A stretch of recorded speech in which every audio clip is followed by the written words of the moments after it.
আরে আব্দুল্লাহ সাহেব, আপনি চিন্তা করতেছেন কেন? হ্যাঁ, আমি তো বলেছি যে আমার অনুষ্ঠান একদম সুন্দরভাবে কমপ্লিট হয়েছে, কোনো সমস্যা নাই। আপনার অনুষ্ঠান একদম বিন্দাস হয়েছে, খুব ভালো হয়েছে। আপনি যে অ্যারেঞ্জমেন্ট করেছেন না, আমি তো একদম একদম খুশি হয়ে গেছি।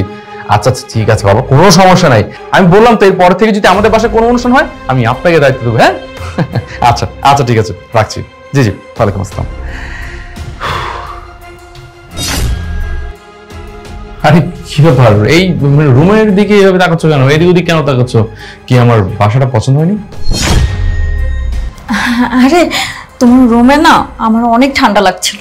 আরে কি বলছো, ঠান্ডা তো লাগবে। আমার রুমে এক টনের এসি লাগানো, ঠান্ডা লাগবে না? আমার না খুব ঠান্ডা লাগছিল, আর আমার এত ঠান্ডার ভিতরে থেকে অভ্যস্ত নাই। আরে হ্যাঁ ঠিক আছে, এসি বন্ধ করা যাবে মানে? বুঝলাম না, তোমার এসিতে থাকার অভ্যাস নেই মানে? আরে তোমার বাবা আমাকে বললো তুমি নাকি ছোটবেলা থেকে বড় হয়েছে এসির মধ্যে। তুমি যে স্কুলে পড়ছো সেখানে এসি ছিল, তুমি ওয়াশরুমে গেতে সেখানেও নাকি এসি ছিল। আর তুমি যদি কখনো বাইরে যেতে, তোমার পিছনে পিছনে নাকি এসি লাগিয়ে রাখতো, সবসময় তোমাকে এসির মধ্যে রাখতো। তাহলে তোমার এসির মধ্যে থাকতে কষ্ট কেন হচ্ছে বলো তো?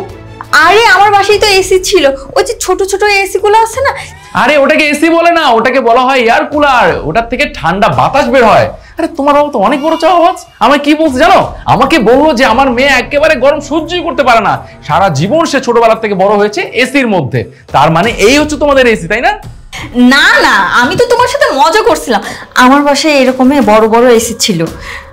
আচ্ছা, এই ফ্রিজের বক্সটা এখানে কেন?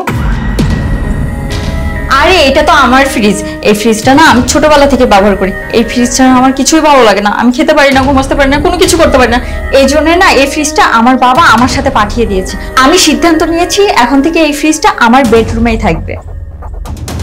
আচ্ছা, আমি বুঝতে পেরেছি যে তুমি ছোটবেলা থেকে এই ফ্রিজটা ইউজ করো। ওকে ফাইন, ফ্রিজটা বাইরে রেখে দাও, পরে এটা খুলো। এখন এখানে ঘরে কেন? আজকে আমাদের বাসরাত, এই বাসরাতে ফ্রিজটা ঘরের মধ্যে রেখে দিয়েছো, মানে কেমন লাগতেছে বলো তো? আচ্ছা একটা কাজ করি, আমি আলামিনকে ডেকে আনি, ওকে বলি ফ্রিজটা বাইরে রেখে দিই। আরে না, এই ফ্রিজটা প্লিজ আমার ঘরে রাখতে দাও। এটা কোনো কথা?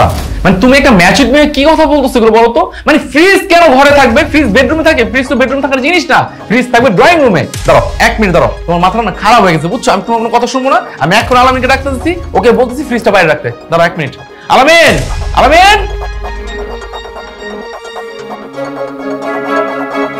আচ্ছা শোন, এই যে তোর ভাবি ফ্রিজ, মানে তোর ভাবি কোনো মতেই মানতে যাচ্ছে না এই ফ্রিজটা বাইরে সে রাখতে যাচ্ছে না বুঝছো? মানে তোর ভাবির মাথাটা না একদম গেছে। যেটা কাজ করতে ভাই, যা এই ফ্রিজটা ধরে নিয়ে বাইরে রেখে আয়, যা। ফ্রিজ খালি কে?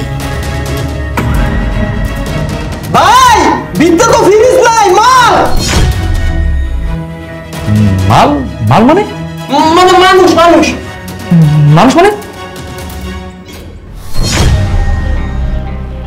আরে এই এই ছেলে, কে কে তুমি? তুমি এই ফ্রিজের বক্সের মধ্যে কি করছিলে? ভাইয়া আপনি আমাকে চিনবেন না, আমি বিদেশ ছিলাম। ওই যে পশ্চিম পাড়ার নির্বাসী, আমি ইউনুস শাকের ছেলে। এই চুপ, একদম মিথ্যে বলবে না। আমি ইউনুস শেখ আঙ্কেলের বাসা চিনি, ওনার বাড়ির সবাইকে চিনি, আর ওনার প্রত্যেকটা ছেলেকে আমি চিনি। তুমি আমার সাথে মিথ্যে কথা বলছো? এই সত্যি করে বলো না, কিন্তু আমি এখন থানায় ফোন দিয়ে পুলিশ ডেকে আনবো। বলো। না না না ভাইয়া, পুলিশকে ফোন দিতে হবে না, আমি সত্যিটা বলছি।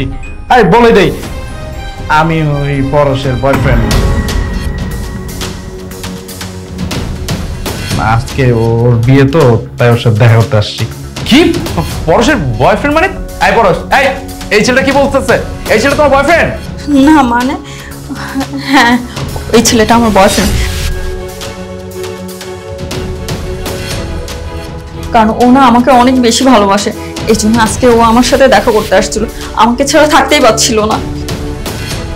ও তার মানে এই ঘটনা, এটা হচ্ছে তোমার বয়ফ্রেন্ড। ও মানতে পারতেছিল না তোমাকে ভালোবাসছে বলে আমার বাসা করে চলে আসছে।